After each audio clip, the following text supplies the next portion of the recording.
176টি শূন্যপদ পূরণের দাবিতে 2025 সালের এসটিজিটি পরীক্ষার্থীদের আন্দোলন ঘিরে উত্তেজনা। নিয়োগের দাবিতে রাধানগর থেকে মিছিল করে বিধানসভা অধ্যক্ষের উদ্দেশ্যে রওনা হন পরীক্ষার্থীরা। তবে মাঝপথে সদর এসডিপিও নেতৃত্বে পুলিশ তাদের আটকে দেয় বলে অভিযোগ।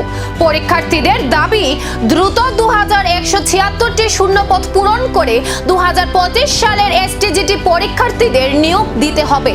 দীর্ঘদিন ধরে নিয়োগের অপেক্ষায় থাকা পরীক্ষার্থীরা তাদের দাবি নিয়ে প্রশাসনের দৃষ্টি আকর্ষণের চেষ্টা করছেন। বিগত 2-3 মাস ধরেই আমরা এই মুভমেন্টের সাথে আমরা আছি। আমরা বর্তমানে আমরা যে আরটিআই রিপোর্ট আমরা হাতে আছে 2022 সালের আরটিআই রিপোর্ট অনুসারে 5304টা পোস্ট ভ্যাকেন্ট ছিল, কিন্তু 2019 সালের থেকে 2025 সাল 26 সাল পর্যন্ত দীর্ঘ 7 বছর কোনো নিয়োগ হয় নাই। এসটিজিটি 9 ক্লাস 9-10 এর টিচার এখন পর্যন্ত নিয়োগ হয় নাই। প্লাস শুধু যারা টেট 1 টেট 2 উত্তীর্ণ হচ্ছে তাদের নিয়োগের দাবিতে পথে পরীক্ষার্থীরা।